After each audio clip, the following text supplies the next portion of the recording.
तो लगातार ठंड का कहर जारी है। शीतलहर की वजह से तापमान में भी गिरावट देखी जा रही है, लेकिन कुछ ऐसे इलाके हैं जहां पर बहुत ज्यादा धुंध होने की वजह से विजिबिलिटी भी कम हो गई है। इंद्रसेन हमारे संवाददाता हमारे साथ जुड़ गए हैं। इंद्रसेन, दिन पर दिन हम देख रहे हैं कि ठंड जो है वो बढ़ रही है और ऐसे में कहीं ना कहीं विजिबिलिटी सड़कों की कम हो गई है और ऐसे में कई सारे हादसे भी देखने को मिल रहे हैं। फिलहाल क्या स्थिति दिल्ली की है? बिल्कुल देखिए अंशिका, लगातार जिस तरीके से पहाड़ी इलाकों में बर्फबारी हो रही है उसका असर जो है वो मैदानी इलाकों में अब दिखने लगा है। इस वक्त मैं दिल्ली के जीएनडी पर मौजूद हूं और मेरे कैमरा पर्सन मनीष जो है, मैं उनसे कहूंगा आया कि एक बार आपको दिखाएं। ये डीएनडी का जो नज़ारा है वो आप देख सकते हैं और यहाँ पर देख सकते हैं जो विजिबिलिटी है वो बेहद कम दिखाई दे रही है। आपको आपकी नज़र जहाँ तक जाएगी ये आपको फॉग दिखाई देगा। यहाँ पर यमुना के ऊपर जो डीएनडी फ्लाईओवर है उसकी तस्वीरें हम आपको यहाँ पर दिखा रहे हैं, क्योंकि देखिए अंशिका, साफ तौर से मौसम विभाग ने पहले ही यह अनुमान लगाया था कि जिस तरीके से पहाड़ी इलाकों में बर्फबारी हो रही है उसका जो असर है मैदानी इलाकों में दिखेगा और अब वो असर दिखना शुरू हो गया है।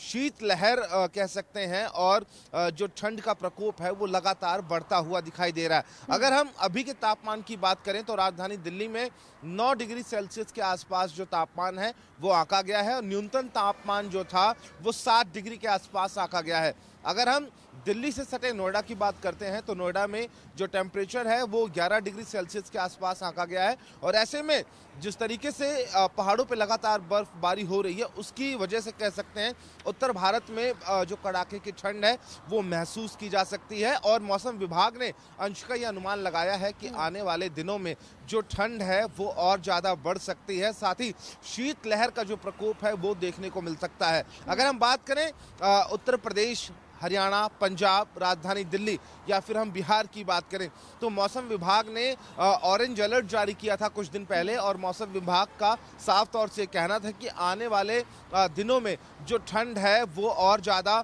बढ़ सकती है, पारा जो है वो और ज़्यादा लुढ़क सकता है। तो साफ तौर से अंशिका, इस वक्त मैं बाहर खड़ा हुआ हूँ, काफ़ी तेज़ जो ठंड है वो महसूस हो रही है। हवा भी यहाँ पर हल्की चलती हुई दिखाई दे रही है। तो ऐसे में कह सकते हैं कि जो आम जनजीवन है वो अस्त व्यस्त होता हुआ बढ़ती ठंड की वजह से ज़रूर हो रहा है। कि ये तस्वीरें जो हैं वाहनों की जो आवाजाही है उस पर भी साफ तौर से जो असर पड़ता हुआ दिखाई दे रहा है, क्योंकि अगर हम नॉर्मल डेज की बात करें तो इस समय जो है डीएनडी पर लंबा जाम देखने को मिलता था अंशिका, लेकिन जिस तरीके से लगातार पारा जो है लुढ़क रहा है उसकी वजह से जो लोग हैं वो सुबह सुबह निकलने से बच रहे हैं। अगर लोग निकल रहे हैं तो अपने आप को गर्म कपड़ों से ढक कर निकल रहे हैं और वाहन जो सड़कों पर दिखाई दे रहे हैं साफ तौर से हेडलाइट्स जलाकर वो लोग सड़कों पर चल रहे हैं। और ऐसे में बढ़ते कोहरे की वजह से हम बात करें तो अंशिका, देश के अलग अलग इलाकों में जो घटनाएं हैं वो भी हो रही हैं, एक्सीडेंट की घटनाएं बहुत ज़्यादा हो रही हैं। तो ऐसे में देखिए आने वाले दिनों में साफ तौर से कह सकते हैं कि चुनौती ज़रूर है कि आखिरकार इस कड़ाके की ठंड से कैसे बचा जाएगा, क्योंकि मौसम विभाग ने तो ये साफ कर दिया है कि आने वाले दिनों में जो पारा है वो और ज़्यादा लुढ़केगा और आम जनजीवन को कह सकते हैं कि आम जनजीवन जो है वो और ज्यादा अस्त व्यस्त होगा। बिल्कुल इंद्रसेन, आप राजधानी में इस वक्त मौजूद हैं। कुछ समय पहले हमने देखा कि पोल्यूशन का लेवल भी बहुत ज़्यादा हाई था और ऐसे में अब ठंड भी बहुत ज़्यादा है। तो दो चीज़ें हैं जिससे बहुत ज़्यादा राजधानी फेस करेगी आने वाले समय में, एक पोल्यूशन और दूसरा फॉग। तो ऐसे में सरकार की तरफ से क्या कोई तैयारियां अभी की जा रही हैं इन दोनों ही चीज़ों को लेकर? कुछ जानकारी मिल रही है? आप बिल्कुल देखिए अंशिका, अगर हम बात करें राजधानी को दो चीज़ों से नहीं जूझना है अंशिका, राजधानी को 3 चीज़ों से लड़ाई लड़नी है। एक तो बढ़ता हुआ जो कोरोना है उससे, साथ ही अगर हम फॉग की बात करें तो फॉग और जो पॉल्यूशन है उससे। तो साफ तौर से राजधानी दिल्ली के सामने ये 3 बड़ी चुनौतियां हैं अंशिका।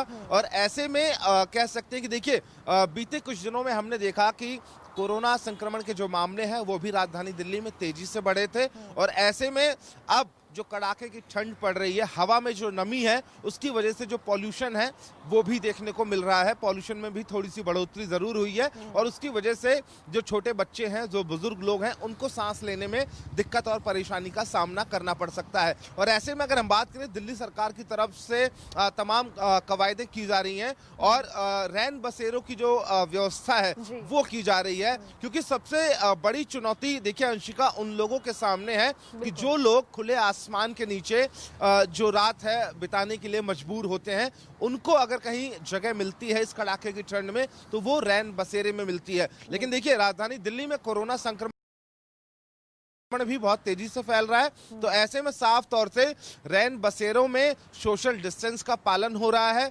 मास्क दिया जा रहा है, जो लोग भी वहां पर पहुंच रहे हैं उनको सैनिटाइज किया जा रहा है और सोशल डिस्टेंस के साथ रैन बसेरों में उन लोगों को जगह दी जा रही है। और ऐसे में जब सोशल डिस्टेंस मेंटेन करने की बात आती है तो अंशिका जाहिर तौर है कि जो पहले रैन बसेरे पिछली ठंड में बनाए गए थे वो कम पड़ेंगे। तो ऐसे में दिल्ली सरकार की तरफ से और रैन बसेरों को बनाने की जो कवायद है वो भी शुरू कर दी गई है, क्योंकि राजधानी दिल्ली में जो टेम्परेचर है वो लगातार गिर रहा है। तो ऐसे में सबसे बड़ी चुनौती शासन प्रशासन के सामने तो है ही, लेकिन उन लोगों के सामने एक बड़ी चुनौती है जो खुले आसमान के नीचे अपनी रातें बिताने के लिए मजबूर होते हैं। बिल्कुल इंद्र सेन, बहुत शुक्रिया इस तमाम जानकारी के लिए। खबरों के निष्पक्ष विश्लेषण के लिए सब्सक्राइब करें Jantantra TV and press the bell icon. Never miss any update.